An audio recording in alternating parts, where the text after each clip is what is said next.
Greetings from the voice of Allan Kardec. And welcome from the voice of the spirits. We are here again today to take you on another audio journey through the Spirits book by Allan Kardec. We will continue with the introduction, covering sections 7 and 8. Enjoy. Section 7. For many people, opposition from the institutions of higher learning represents, if not actual evidence, at least a strong argument challenging the doctrine. We are not among those who would clamor against these scholars, lest we be regarded as disrespectful of their erudition. On the contrary, we hold them in great esteem, and would be greatly honored to be numbered among them. Footnote to the word them.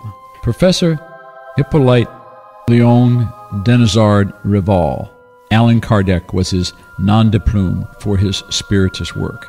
An author of several pedagogical books, fluent in many languages, was a member of several learned societies. Please refer to his bio in Anna Blackwell's preface to this book for more details. Their opinion, however, does not represent an irrefutable judgment in every circumstance. When science goes beyond the material observation of phenomena and attempts to appraise and explain them, the field opens wide for scientists to make speculations. They build their own little theories, hope to see them prevail, and fiercely defend their veracity. Don't we see every day the most contradictory opinions being proposed, rejected, and repealed as absurd errors, only to be proclaimed later as incontestable truths? The facts are the sole criteria for judgment and the incontestable line of reasoning. In the absence of facts, skepticism is the position taken by the wise. Scholars' opinions on topics they have researched fully are justifiably believable because their knowledge about them is broader and better than that of common folk. However, when it comes to new principles and unknown matters, their way of looking at them is nothing more than hypothetical, and they always observe them in the light of their own prejudices. One could perhaps safely state that scholars are possessed of even more prejudices than other persons due to their natural propensity for subjecting everything to the point of view of their own particular area of knowledge. Mathematicians accept no proof beyond algebraic formulas. Chemists relate everything to the interaction of the elements, and so on. Those who dedicate themselves to a particular specialty try to fit all their ideas into it. However, draw them away from their area of expertise, and they almost always talk nonsense because they submit everything to their own point of view, a very common human weakness. I will gladly and confidently consult a chemist concerning a question of elemental analysis, a physicist concerning the power of electricity, and an engineer concerning motive power.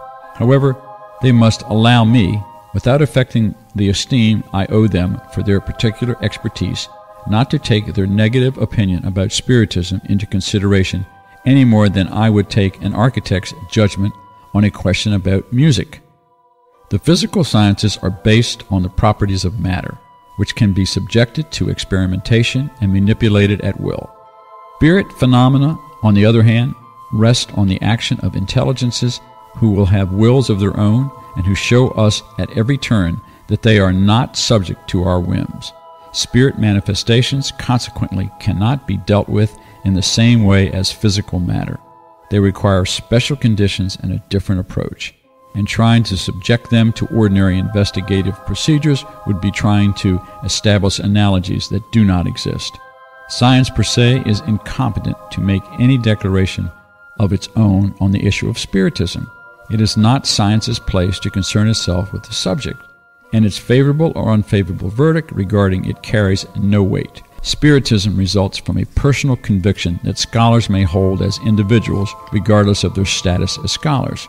Submitting the issue to science would be like handing the solution of the problem of the existence of the soul to a group of physicists and astronomers. In fact, Spiritism rests entirely on the existence of the soul and its state after death. It would be highly illogical to think that a particular person must be a great psychologist simply because he or she is a great mathematician or anatomist. For example, an anatomist dissects a human body in search of the soul, but does not find it under his scalpel as he would find a nerve, nor does he see it rise like a mist. based exclusively on the material examination of the issue, he thus concludes that the soul does not exist. Does it follow, then, that he is correct, although his view is contrary to universal opinion regarding the immortality of the soul? No. You can therefore see why Spiritism does not fall under the jurisdiction of science. When Spiritist beliefs become known and accepted by the masses, and judging by the speed at which they are spreading, that time is not far off. The same thing will happen regarding Spiritism as has happened regarding all other new ideas that have encountered opposition. Scholars will yield to the evidence. One by one, they will accept Spiritist beliefs by necessity, but until then, it would be premature to distract them from their specialized endeavors in order to compel them to occupy themselves with a foreign matter that is neither within their prerogatives nor contained in their theories. Meanwhile, those who take negative stance without a prior in-depth study of the issue and who ridicule those who do not agree with their opinion forget that the same has happened regarding the majority of the great discoveries that have honored humankind.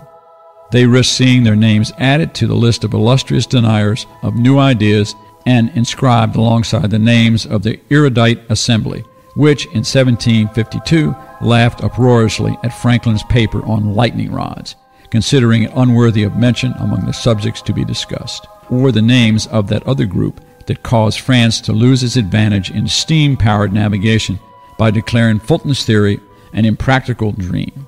Nevertheless, both issues were within the scope of science. If those assemblies, comprised of the greatest scholars in the world, had only contempt and sarcasm for ideas which they did not yet understand, but which would revolutionize science, customs, and industry a few years later, what hope is there that an issue completely foreign to their endeavors might be received any better? The regrettable errors of a few scholars regarding Spiritism should not lessen our respect for them regarding other subjects. But is an official diploma necessary for common sense? Are there only fools and simpletons outside academic halls? Let us take a survey of the followers of the Spiritist doctrine to determine if among them there are only uneducated persons, and if the huge number of individuals of merit who have embraced it would justify relegating it to the realm of simple superstition. The character and learning of such individuals authorizes us to state that if they affirm it, there must at least be something to it. We repeat once more that if the phenomena with which we are concerning ourselves had been restricted to the mechanical movements of objects, research into their physical cause would indeed be within the realm of science. However, since they involve manifestations outside the sphere of human laws and cannot be explained either by numbers or by mechanical forces, they are therefore outside the competence of physical science. When a new phenomenon arises that does not fit within the scope of any known science, then in order to study it, scholars must set their science aside and say to themselves that they are dealing with a new area of study that cannot be delved into according to preconceived ideas. Those who consider their reason to be infallible are very close to error. Even those whose ideas are highly erroneous are supported by their reasoning, and that is why they reject everything that appears impossible to them. Those who yesterday rejected the admirable discoveries that humanity is proud of today also follow their own judgment in doing so. What we call reason is almost always mass pride, and those who believe they are infallible place themselves on a par with God. Therefore, we will focus on those who are reasonable enough to suspend judgment regarding matters that they have not witnessed firsthand, and judging the future in the light of the past, do not believe that humankind has yet reached its apogee or that nature has revealed the last page of her book to them. Section 8.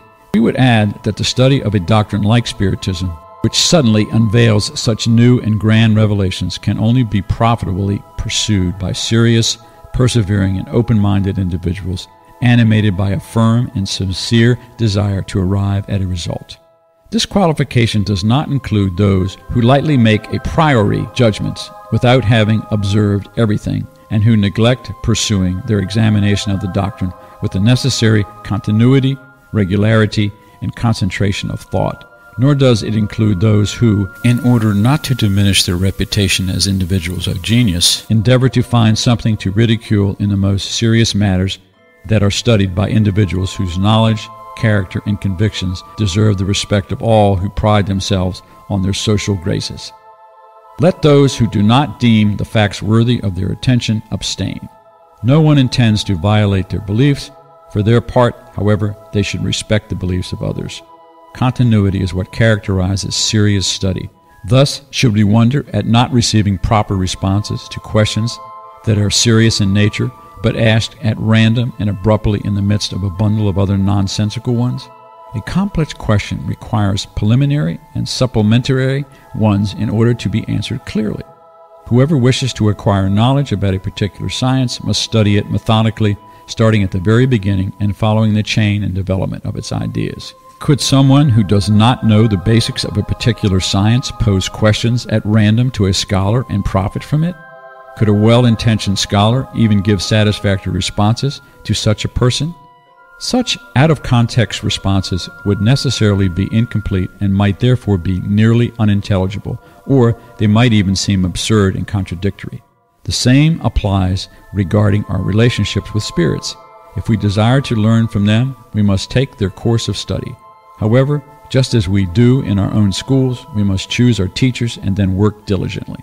We have stated that high-order spirits only take part in serious meetings, especially those characterized by perfect communion of thought and moral sentiment. Frivolousness and idle curiosity repel them just as they would repel any reasonable individual. These two traits open the field to the mass of deceitful and frivolous spirits who are always eagerly watching for opportunities to mock us and amuse themselves at our expense. What would happen to any serious question posed in such a meeting? Who is it that is actually providing the response, if one is received at all? It would be like being in the company of boisterous revelers and throwing out questions such as, what is the soul? What is death? And others just as entertaining. If you want serious answers, you yourself must be serious in every sense of the word and place yourself within all the required conditions. Only then will you obtain worthwhile responses. Be most diligent and persevering in your studies. Otherwise, the high-order spirits will abandon you, as a professor would abandon negligent students.